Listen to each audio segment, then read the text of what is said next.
famoso pregador Spurgeon disse que cada geração precisa de regeneração. A sua declaração pertinente é tão verdadeira hoje quanto era quando o tabernáculo metropolitano em Londres, Inglaterra, estava lotado para ouvi-lo pregar. O substantivo regeneração ocorre em duas ocasiões no Novo Testamento. A primeira está em Mateus capítulo 19, versículo 28, e a segunda está em Tito, capítulo 3, versículo 5. Eu passo a citar esses versículos. Mateus capítulo 19, versículo 28 diz: E Jesus disse-lhes, ou seja, ele estava dizendo aos seus discípulos: em verdade vos digo que vós, que me seguistes, quando na regeneração o Filho do Homem se assentar no trono da sua glória, também vos assentareis sobre 12 tronos para julgar as 12 tribos de Israel. Já em Tito capítulo 3, versículo 5, Paulo diz: não pelas obras de justiça que houvéssemos feitos, não pelas obras de justiça que houvéssemos feito, mas segundo a sua misericórdia nos salvou pela lavagem da regeneração e da renovação do Espírito Santo. Esta palavra não ocorre no Antigo Testamento. Em Mateus capítulo 19, a referência é ao futuro e é nacional. O Senhor Jesus estava respondendo às preocupações de seus discípulos e ele fala com eles sobre o reinado milenar e a glória de seu reino vindouro. A referência em Tito refere-se à experiência dos crentes e é individual em seu foco, ou seja, a experiência da salvação, a experiência única, pessoal, na hora de que aquele pecador foi salvo pela graça de Deus quando ele depositou a sua fé no Senhor Jesus Cristo. A regeneração está ligada a pelo menos 3 outros temas no Novo Testamento, ou seja, vivificação, nova criação e novo nascimento. Todos os 4, ou seja, regeneração, vivificação, nova criação e novo nascimento, referem-se à mesma experiência. E embora possamos usá-los como sinônimos, cada um fornece uma ênfase ligeiramente diferente em relação à salvação. Paulo escreveu em Efésios: estando nós ainda mortos em pecados, ele nos vivificou juntamente com Cristo.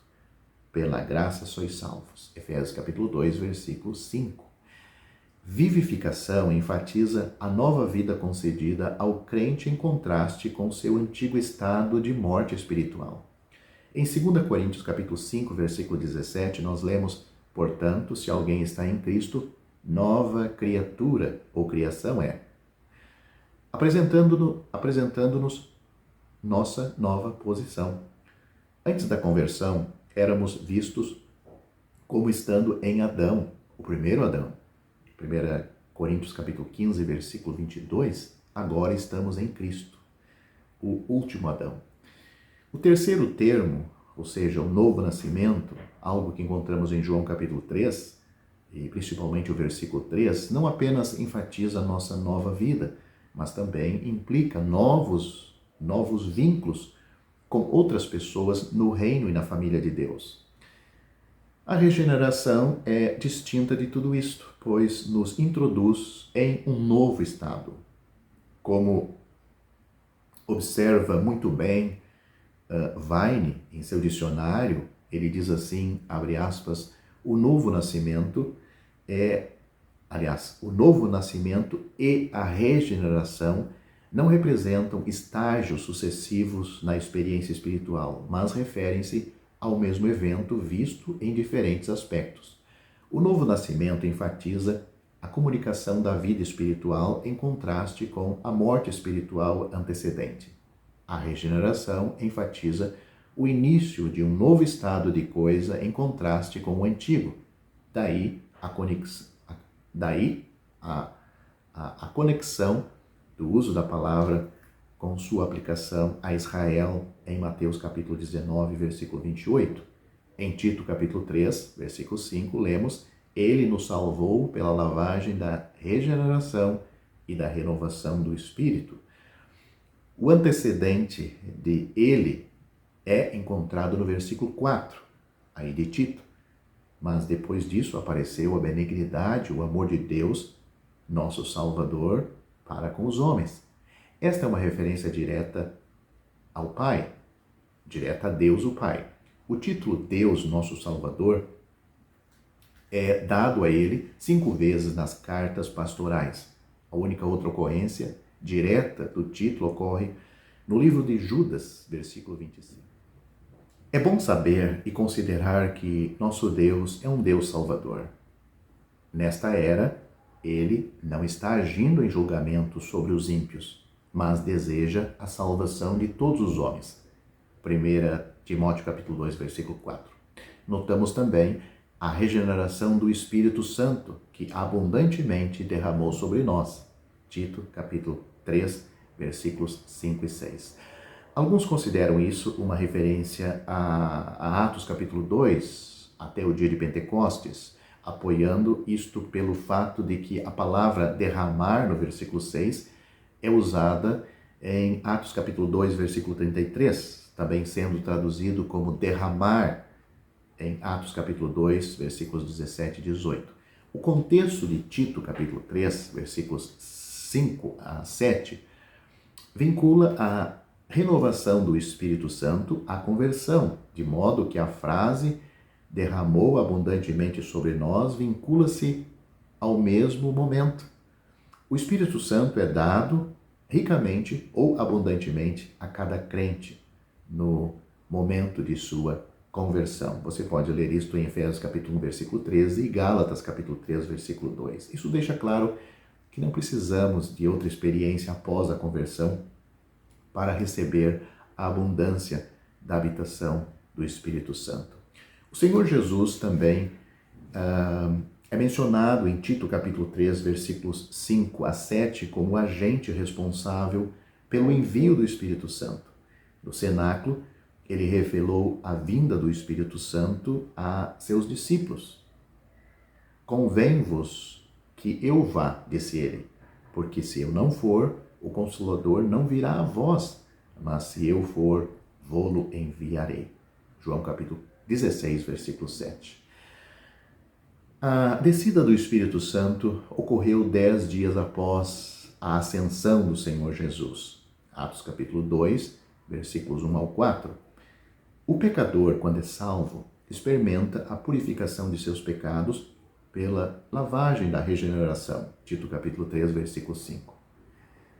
Trazendo-o para este novo estado, estamos considerados regenerados.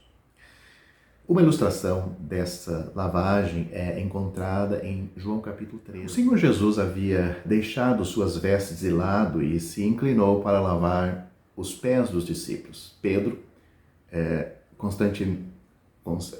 contestando isto, foi informado pelo Senhor de que se eu não te lavar, não tens parte comigo.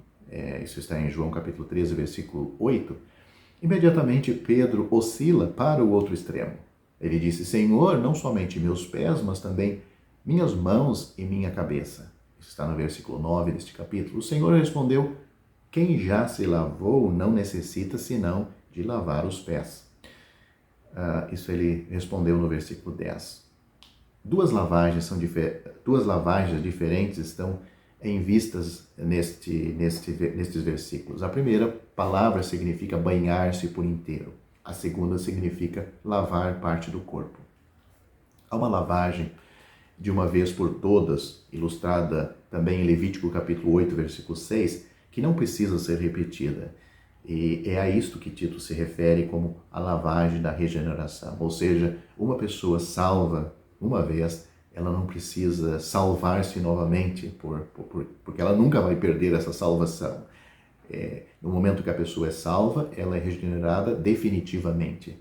A segunda palavra nos apresenta o banho necessário para lavar as impurezas com as quais contatamos diariamente neste mundo. Na conversão, recebemos a purificação interna de nossos pecados. Porém, nossa responsabilidade pessoal, algo que está ilustrado em João capítulo 13, versículo 10, é nos manter limpos da contaminação diária por meio da aplicação da palavra de Deus. Quando lavamos nosso carro, ele fica limpo por dentro e por fora. Fechamos os vidros e dentro fica assim para sempre. E fica assim para sempre se não abrirmos as portas. Mas por fora, a poeira logo começa a se pegar a ele e sempre haverá necessidade deste cuidado exterior.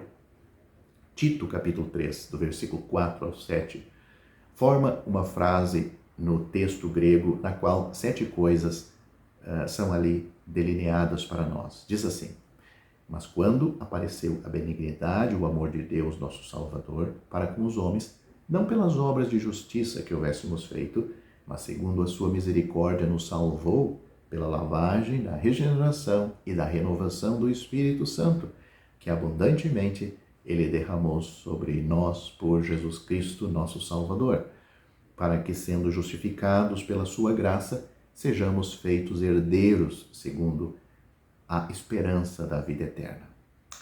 Então, estes são os versículos aí em Tito.